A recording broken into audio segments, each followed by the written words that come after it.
সুগারের ঔষধ আপনি নিজেই তৈরি করুন। আমি ডায়াবেটিস রোগীদের বলবো, আপনারা যে বছরের পর বছর অ্যালোপ্যাথি ওষুধ সেবন করে যাচ্ছেন, কিন্তু ঠিক হওয়া তো দূরের কথা, এখনও ওষুধের উপরই আপনার জীবন নির্ভর হয়ে চলেছে। আর এই ঔষধ আপনি সারা জীবন কত খেয়ে যাবেন?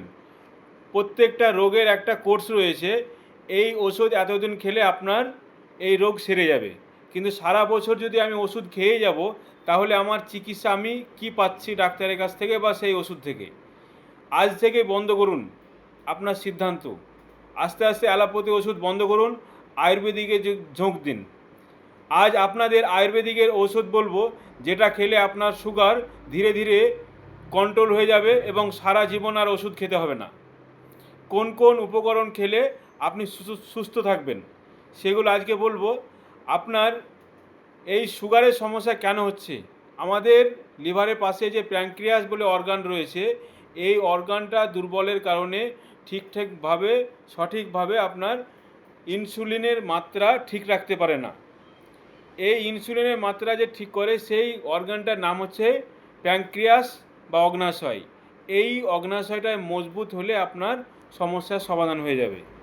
আপনাকে ফিজিক্যালি অ্যাক্টিভিটি কিছু করতে হবে, তার সঙ্গে সঙ্গে যে ওষুধগুলো বলে দিচ্ছি সেগুলো আপনি খাতা কলমে লিখে নেন বা পেজটি শেয়ার করে রাখুন অন্যবার পাওয়ার জন্যে।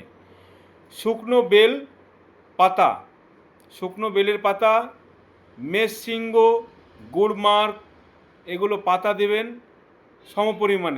সমপরিমাণে আপনার নিমের বীজ, জামের বীজ, মেথি দানা, শুকনো করলা, তেজপাতা, গিলই বা গুলঞ্চ। অনেকেই জানতে চেয়েছিলেন গিলইটা কি। গিলই গুলঞ্চ একই জিনিস, তার সঙ্গে দারুচিনি। এইগুলো সমপরিমাণে শুকিয়ে গুঁড়ো করে নিন। গুঁড়ো করার পরে দিনে 1.5 চামচ করে 3 বার, খাওয়ার আধা ঘন্টা থেকে 1 ঘন্টা আগে খাবেন। এটা 15 দিন চলার পরে আপনার ডায়াবেটিস বা সুগারটা মাপ করুন, দেখবেন সুগার আপনার আস্তে আস্তে নিয়ন্ত্রণে আসছে।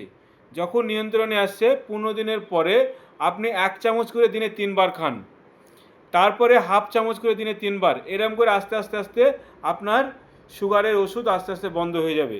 কিন্তু কিছু ফিজিক্যাল অ্যাক্টিভিটি এবং নিয়মকানুন অবশ্যই মেনে চলবেন। আমার এই স্বাস্থ্যকর টিপস যদি ভালো লেগে থাকে, পেজটি ফলো করে সঙ্গে থাকুন এবং অন্য মানুষদের সুবিধার্থে পেজটি শেয়ার করুন। ধন্যবাদ। কে কোথা থেকে দেখছেন অবশ্যই জানাবেন।